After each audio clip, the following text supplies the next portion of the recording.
নমস্কার বন্ধুরা, তো ফের আরেকটা দিন নতুন ভিডিও নিয়ে চলে এসেছি। কে কেমন আছো অবশ্যই কমেন্টে জানাও। আর আজকে কিন্তু সুপার স্পেশাল ভিডিও, আজকে বলতে পারো একটা কম্পারিজন ভিডিও হিসেবে বলতে পারো, যেহেতু আমি অনেক বাংলাদেশ থেকে অনেক কিছু নিয়েছি, মানে ভালোবাসা পেয়েছি, অনেক অনেক ভালোবাসা, সেটা হয়তো মানে অনেক ভালোবাসা পেয়েছি, অনেক কিছু জানতে পেরেছি, অনেক অনেক স্পেশাল বিষয়গুলো জানতে পেরেছি আর তোমাদের জানতে পারিয়েছি। আর যদি কেউ যদি বলে আমাদের বিশ্বের দ্বিতীয় ভাবি কোনটা, সেটা অবশ্যই বাংলাদেশ, এটা বলার বাইরে। তো অবশ্যই কার শিক্ষাগত যোগ্যতা বেশি, মানে বুঝতেই পারছো এখানে আমরা তো মন্ত্রীদের মধ্যে কথা বলছি। তো বিশেষ করে আমরা বিশেষ করে জানি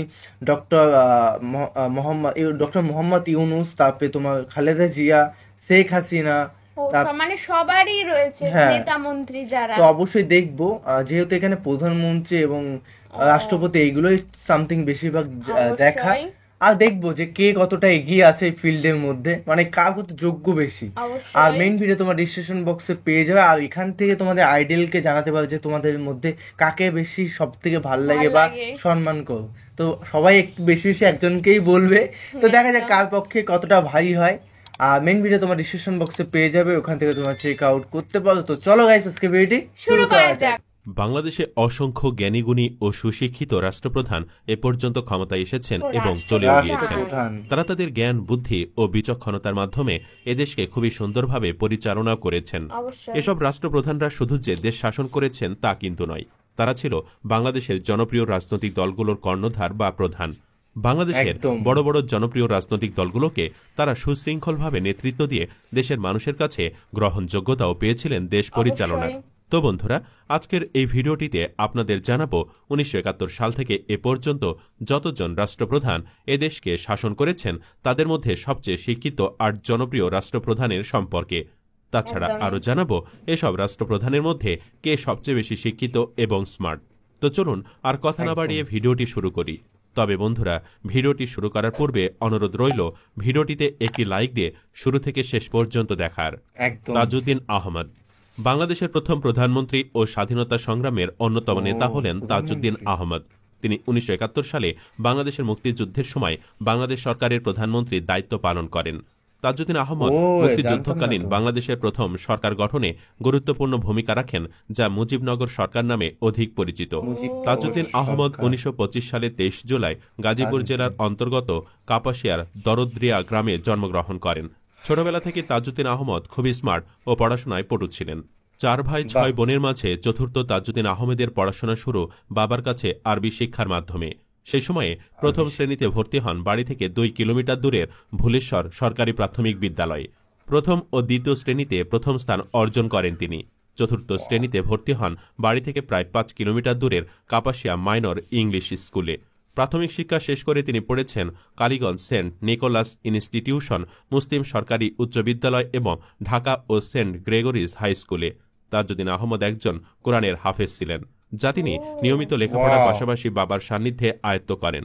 তিনি 1944 সালে ম্যাট্রিক ও ইন্টারমিডিয়েট পরীক্ষায় জগন্নাথ বিশ্ববিদ্যালয় থেকে অবিভক্ত বাংলার সম্মিলিত মেধা তালিকায় যথাক্রমে দ্বাদশ ও চতুর্থ স্থান লাভ করেন। এরপর তিনি 1950 সালে ঢাকা বিশ্ববিদ্যালয় থেকে অর্থনীতিতে বিএ ডিগ্রি লাভ করেন। আওয়ামী লীগের রাজনীতিতে যুক্ত থাকায় তিনি 1964 সালে রাজনৈতিক বন্দী হিসেবে কারাগারে থাকা অবস্থায় এলএলবি ডিগ্রির জন্য পরীক্ষা দেন এবং পাশ করেন। তাজউদ্দিন আহমদ যেমন শিক্ষিত ও মেধাবী ছিলেন, তেমনি বিচক্ষণ একজন রাষ্ট্রপ্রধানও ছিলেন। 1975 সালে বঙ্গবন্ধু শেখ মুজিবুর রহমান সপরিবারে নিহত হওয়ার পর আরও 3 জন জাতীয় নেতাসহ তাকে বন্দী করে পুরাতন ঢাকা কেন্দ্রীয় কারাগারে রাখা হয়। পুরাতন ঢাকা কেন্দ্রীয় কারাগারে 1975 সালে 3রা নভেম্বর বন্দী অবস্থায় তাকে হত্যা করা হয়। বঙ্গবন্ধু শেখ মুজিবুর রহমান বাংলাদেশে বসবাস করে, অথচ শেখ মুজিবুর রহমানকে চিনে না এমন লোক খুঁজে পাওয়া দুষ্কর। শেখ মুজিবুর রহমান ছিলেন বাংলাদেশের প্রথম রাষ্ট্রপতি ও দক্ষিণ এশিয়ার অন্যতম প্রভাবশালী রাজনৈতিক ব্যক্তিত্ব। তিনি ভারত বিভাজন আন্দোলনে সক্রিয় অংশগ্রহণ করেন এবং পরবর্তীকালে পূর্ব পাকিস্তানকে স্বাধীন দেশ হিসাবে প্রতিষ্ঠার সংগ্রামে কেন্দ্রীয়ভাবে নেতৃত্ব প্রদান করেন। শুরুতে তিনি আওয়ামী লীগের সভাপতি, এরপর বাংলাদেশের প্রধানমন্ত্রী এবং পরবর্তীকালে বাংলাদেশের রাষ্ট্রপতির দায়িত্ব পালন করেন। এ পর্যন্ত যতজন রাষ্ট্রপ্রধান বাংলাদেশকে শাসন করেছেন তাদের মধ্যে দেশের জন্য শেখ মুজিবই সবচেয়ে বেশি ত্যাগ স্বীকার করেছেন। শেখ মুজিবুর রহমান 1920 খ্রিস্টাব্দের 17 মার্চ তৎকালীন ব্রিটিশ ভারতের বেঙ্গল প্রেসিডেন্সির অন্তর্ভুক্ত ফরিদপুর জেলার গোপালগঞ্জ মহকুমার পাটগাতি ইউনিয়নের বাইগান নদী তীরবর্তী টুঙ্গিপাড়া গ্রামে একটি বাঙালি মুসলমান পরিবারে জন্মগ্রহণ করেন। শিক্ষাজীবনে শেখ মুজিব 1927 খ্রিস্টাব্দে 7 বছর বয়সে গিমাডাঙ্গা প্রাথমিক বিদ্যালয়ে পড়াশোনা শুরু করেন। 9 বছর বয়সে 1929 খ্রিস্টাব্দে গোপালগঞ্জ পাবলিক বিদ্যালয়ে 3য় শ্রেণীতে ভর্তি হন। পিতার বদলি জড়িত কারণে 1931 খ্রিস্টাব্দে তিনি মাদারীপুর ইসলামিয়া বিদ্যালয়ে 4র্থ শ্রেণীতে ভর্তি হন এবং সেখানে 1934 খ্রিস্টাব্দ পর্যন্ত পড়াশোনা করেন। 1934 খ্রিস্টাব্দে তিনি বেরিবেরি রোগে আক্রান্ত হন। এ কারণে তিনি 1934 খ্রিস্টাব্দ থেকে 1938 খ্রিস্টাব্দ পর্যন্ত 4 বছর বিদ্যালয়ের পাঠ চালিয়ে যেতে পারেননি। তিনি 1938 খ্রিস্টাব্দে সুস্থ হওয়ার পর গোপালগঞ্জে মাথুরানাথ ইনস্টিটিউট মিশন স্কুলে 7ম শ্রেণীতে ভর্তি হন। পরবর্তীকালে গোপালগঞ্জ মিশনারি স্কুল থেকে তিনি 1942 খ্রিস্টাব্দে ম্যাট্রিকুলেশন পাশ করেন। 1944 খ্রিস্টাব্দে শেখ মুজিব কলকাতার ইসলামিয়া কলেজ থেকে আইএ এবং 1947 খ্রিস্টাব্দে ইতিহাস ও রাষ্ট্রবিজ্ঞান বিষয়ে স্নাতক ডিগ্রি লাভ করেন। কলকাতা বিশ্ববিদ্যালয়ের অধিভুক্ত এই কলেজটি তখন বেশ নামকরা ছিল। ভারত বিভাজনের পর তিনি ঢাকা বিশ্ববিদ্যালয়ে আইন বিষয়ে ভর্তি হন। তবে 4র্থ শ্রেণীর কর্মচারীদের দাবি দেওয়ার প্রতি বিশ্ববিদ্যালয় কর্তৃপক্ষের উদাসীনতার বিরুদ্ধে বিক্ষোভ প্রদর্শনে উস্কানি দেওয়ার অভিযোগে বিশ্ববিদ্যালয় কর্তৃপক্ষ তাকে 1949 খ্রিস্টাব্দে বহিষ্কার করে।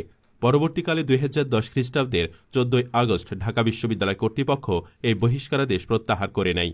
তাছাড়া বাংলাদেশ রাষ্ট্র গঠনে শেখ মুজিবের ভূমিকা অপরিসীম। তবে সম্প্রতি তার কন্যা শেখ হাসিনার কারণে তাকে অপমান অপদস্থ করছেন অনেকে। জিয়াউর রহমান জিয়াউর রহমান ছিলেন বাংলাদেশের 8ম রাষ্ট্রপতি, প্রাক্তন সেনাপ্রধান এবং একজন বীরোত্তম উপাধিপ্রাপ্ত মুক্তিযোদ্ধা। তাছাড়া তিনি বাংলাদেশের সবচেয়ে জনপ্রিয় রাজনৈতিক দল বাংলাদেশ জাতীয়তাবাদী দল বিএনপির প্রতিষ্ঠাতা। জিয়াউর রহমান 1936 সালের 19 জানুয়ারি তারিখে ব্রিটিশ বেঙ্গলের বগুড়া জেলার নসিপুর ইউনিয়নের বাগবাড়ি গ্রামে জন্মগ্রহণ করেন। তার শৈশবের কিছুকাল বগুড়ার গ্রামে ও কিছুকাল কলকাতা নগরীতে অতিবাহিত হয়। ভারতবর্ষ বিভাগের পর তার পিতা পশ্চিম পাকিস্তানের করাচি নগরীতে চলে যান। তখন জিয়া কলকাতার হেয়ার স্কুল ত্যাগ করেন এবং করাচি একাডেমি স্কুলে ভর্তি হন। ওই বিদ্যালয় থেকে তিনি 1952 সালে কৃতিত্বের সঙ্গে মাধ্যমিক শিক্ষা সমাপ্ত করেন এবং তারপর 1953 সালে করাচিতে ডিজে কলেজে ভর্তি হন।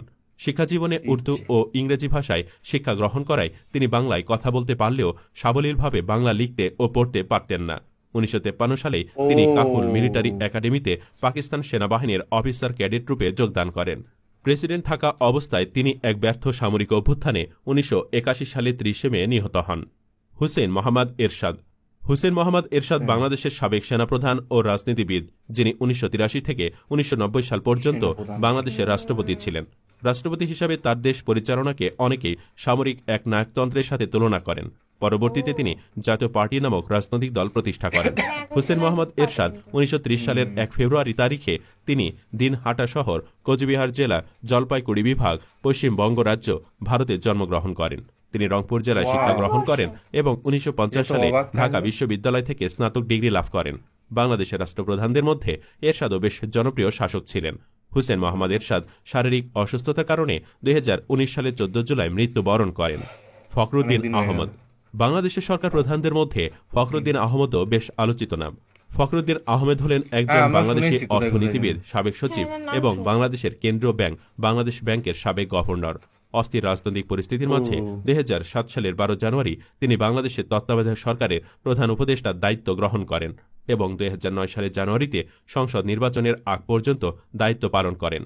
প্রধান উপদেষ্টার দায়িত্ব পালনকালে দেশের উন্নয়নে তিনি বেশ কিছু দেশ সংস্কারের কাজ করেছিলেন, যা বাংলাদেশের মানুষ সারা জীবনেই মনে রাখবে। ড ফখরুদ্দিন আহমেদ 1940 সালের 1 মে বাংলাদেশের মুন্সিগঞ্জ জেলার টঙ্গীবাড়ি উপজেলার ধীপুর ইউনিয়নের রব নগরকান্দি গ্রামে জন্মগ্রহণ করেন। তো চলুন এবার জেনে নেই তার শিক্ষাগত যোগ্যতা সম্পর্কে।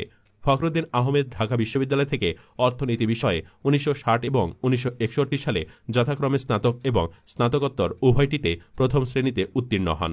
তিনি যুক্তরাষ্ট্রের মাসাচুয়েটসের উইলিয়ামস কলেজ থেকে উন্নয়ন অর্থনীতিতে মাস্টার্স এবং প্রিন্সটন বিশ্ববিদ্যালয় থেকে অর্থনীতিতে ডক্টরেট সম্পন্ন করেন। শিক্ষাজীবন সম্পন্নের পর তিনি কিছুকাল ঢাকা বিশ্ববিদ্যালয়ে শিক্ষকতাও করেছেন। এ থেকে বোঝাই যাচ্ছে ব্যক্তি হিসাবে ফখরুদ্দিন আহমদ খুবই মেধাবী ও পাণ্ডিত্যের অধিকারী ছিলেন। খালেদা জিয়া বাংলাদেশের প্রথম মহিলা সরকার প্রধান ও বাংলাদেশের 3 বারের প্রধানমন্ত্রী হলেন খালেদা জিয়া। তার স্বামী জিয়াউর রহমানের শাসনকালে তিনি ফার্স্ট লেডি ছিলেন।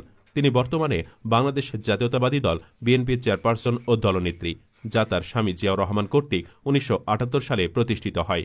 বেগম খালেদা জিয়ার জন্মনাম খালেদা খানম পুতুল। 15 আগস্ট 1945 সালে দিনাজপুরে তিনি জন্মগ্রহণ করেন। খালেদা জিয়া 5 বছর বয়সে দিনাজপুরের মিশন স্কুলে ভর্তি হন। এরপর তিনি দিনাজপুর সরকারি বালিকা উচ্চ বিদ্যালয় থেকে 1960 সালে ম্যাট্রিকুলেশন পাশ করেন। একই বছর তিনি জিয়াউর রহমানকে বিয়ে করেন। এরপর থেকে তিনি খালেদা জিয়া বা বেগম খালেদা জিয়া নামে পরিচিতি লাভ করেন। তিনি স্বামীর সাথে পশ্চিম পাকিস্তানে বসবাসের পূর্বে 1965 সাল পর্যন্ত দিনাজপুরের সুরেন্দ্রনাথ কলেজে পড়াশোনা করেন। তবে তার শিক্ষাগত যোগ্যতা নিয়ে জনমনে অনেক প্রশ্ন রয়েছে। কেউ কেউ বলেন বেগম খালেদা জিয়া এসএসসি পরীক্ষা দিয়েছিলেন কিন্তু পাশ করতে পারেননি।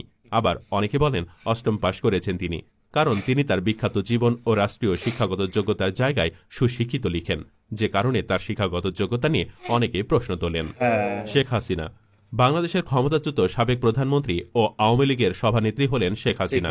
তিনি 1996 সাল থেকে 2001 সাল এবং পরবর্তীতে 2009 সাল থেকে 2024 পর্যন্ত বাংলাদেশের প্রধানমন্ত্রী ছিলেন। শেখ হাসিনা বাংলাদেশের প্রথম রাষ্ট্রপতি শেখ মুজিবুর রহমানের কন্যা। তাছাড়া তিনি ছিলেন বাংলাদেশের ইতিহাসে সবচেয়ে দীর্ঘ সময় ধরে দায়িত্ব পালনকারী প্রধানমন্ত্রী। হাসিনা 1947 সালের 28 সেপ্টেম্বর গোপালগঞ্জ জেলার টুঙ্গিপাড়ায় বাঙালি মুসলিম শেখ পরিবারে জন্মগ্রহণ করেন। তো চলুন বন্ধুরা, এবার জেনে নেই তার শিক্ষাগত যোগ্যতা সম্পর্কে। হাসিনা টুঙ্গিপাড়া গ্রামের প্রাথমিক বিদ্যালয়ে পড়েন। তার পরিবার ঢাকায় চলে গেলে 1956 সালে তিনি টিকাটুলির নারী শিক্ষা মন্দির বালিকা বিদ্যালয়ে ভর্তি হন।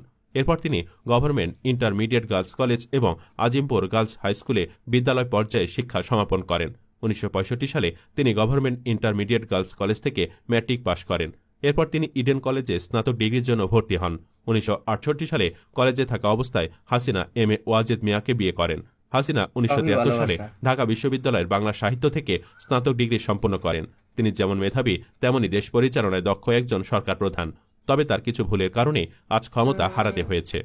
ডক্টর মোহাম্মদ ইউনুস বাংলাদেশের বর্তমান অন্তর্বর্তীকালীন সরকারের প্রধান উপদেষ্টা ও বাংলাদেশের সামাজিক উদ্যোক্তা, সমাজসেবক ও নোবেল পুরস্কার বিজয়ী হলেন ডক্টর মোহাম্মদ ইউনুস।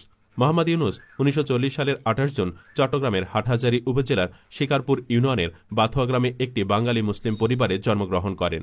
তার শৈশব কাটে গ্রামের স্কুলগুলোতেই। তাছাড়া শৈশব থেকেই তিনি খুবই মেধাবী ছিলেন। 1944 সালে তার পরিবার চট্টগ্রাম শহরে চলে আসে এবং তিনি তার গ্রামের স্কুল থেকে লামাবাজার প্রাথমিক বিদ্যালয়ে ভর্তি হন। পরবর্তীতে তিনি চট্টগ্রাম কলেজের স্কুল থেকে ম্যাট্রিকুলেশন পরীক্ষায় উত্তীর্ণ হন এবং পূর্ব পাকিস্তানের 39,000 ছাত্রের মধ্যে 16তম স্থান অধিকার করেন। পরে যখন ইউনুস চট্টগ্রাম কলেজে পড়াশোনা করছিলেন তখন তিনি সাংস্কৃতিক কর্মকাণ্ডে সক্রিয় হন এবং নাটকের জন্য পুরস্কার জিতেন। 1957 সালে তিনি ঢাকা বিশ্ববিদ্যালয়ে অর্থনীতি বিভাগে ভর্তি হন এবং 1960 সালে বিএ এবং 1961 সালে এমএ সম্পন্ন করেন। কর্মজীবনে তিনি 1961 সালে চট্টগ্রাম কলেজে অর্থনীতির প্রভাষক হিসেবে নিয়োগ পান। 1965 সালে তিনি মার্কিন যুক্তরাষ্ট্রে পড়াশোনার জন্য ফুল ব্রাইট স্কলারশিপ লাভ করেন। 1971 সালে ভ্যান্ডারবিল্ট বিশ্ববিদ্যালয়ের graduate program in economic development থেকে অর্থনীতিতে পিএইচডি ডিগ্রি অর্জন করেন তিনি। 1969 থেকে 1972 সাল পর্যন্ত ইউনুস মারফিস বোরোতে মিডল টেনেসি স্টেট ইউনিভার্সিটিতে অর্থনীতির সহকারী অধ্যাপক ছিলেন। পরবর্তীতে তিনি আবার চট্টগ্রাম বিশ্ববিদ্যালয়ে অর্থনীতি বিভাগে সহযোগী অধ্যাপক হিসাবে যোগ দেন এবং বিভাগের প্রধান হিসেবে দায়িত্ব পালন করেন। পরবর্তীতে 1983 সালে তিনি গ্রামীণ ব্যাংক প্রতিষ্ঠা করেন এবং বিশ্বব্যাপী এটি বিস্তৃত করেন। তো বন্ধুরা, এসব রাষ্ট্রপ্রধানদের মধ্যে কাকে আপনার সবচেয়ে বেশি ভালো লাগে এবং কার শিক্ষাগত যোগ্যতা সবচেয়ে বেশি কমেন্টে লিখে জানান। ভিডিওটি ভালো লাগে একদম একদম আমি ভুলে গেছি যে ভিডিও শেষ হয়ে গেছে, আমি শুনে যাচ্ছি যে কি বলতে যাচ্ছে লাস্ট পর্যন্ত। তো অবশ্যই গাইস, তোমাদের কাকে সবথেকে আইডল বা কাকে সবথেকে পছন্দ অবশ্যই সত্যি কথা বলতে হবে, মিথ্যে কথা বলা যাবে না। কাকে তোমাদের ফেভারিটের মধ্যে আরো বেশি মানে তাকে চেয়েছিলে কিন্তু তার সময় বেশি ছিল না, কিংবা বর্তমানে সে আছে তাকেই চাও, সেরকম কিছু হলেও জানাতে পারো। একদম, যেহেতু তোমাদের ভিউয়ার্স মানে তোমরা ভিউয়ার্স, তোমাদের কমেন্ট দেখে আমরা জানতে পারি তোমাদের ইচ্ছা, সেই কমেন্টের ইচ্ছাগুলো কিন্তু আমরা কমেন্ট পড়েই শোনাবো, তার জন্য তোমাদেরকে কমেন্ট করতে হবে। একদম, আর খুব সুন্দর সুন্দর কমেন্ট করো, যেটা দেখে আমাদের কমেন্ট মন যেন ভরে যায়, কমেন্ট করতেও ভালো লাগে। একদমই। তো চলো গাইস, নতুন একটা ফ্রেশ ভিডিওতে দেখা হবে, নতুন একটা ভিডিওতে। আর কমেন্টে জানিয়ে দিও একদম, তোমাদের রিকোয়েস্ট থাকলো কমেন্টে অবশ্যই জানাবে। তো চলো গাইস, বাই বাই, টাটা।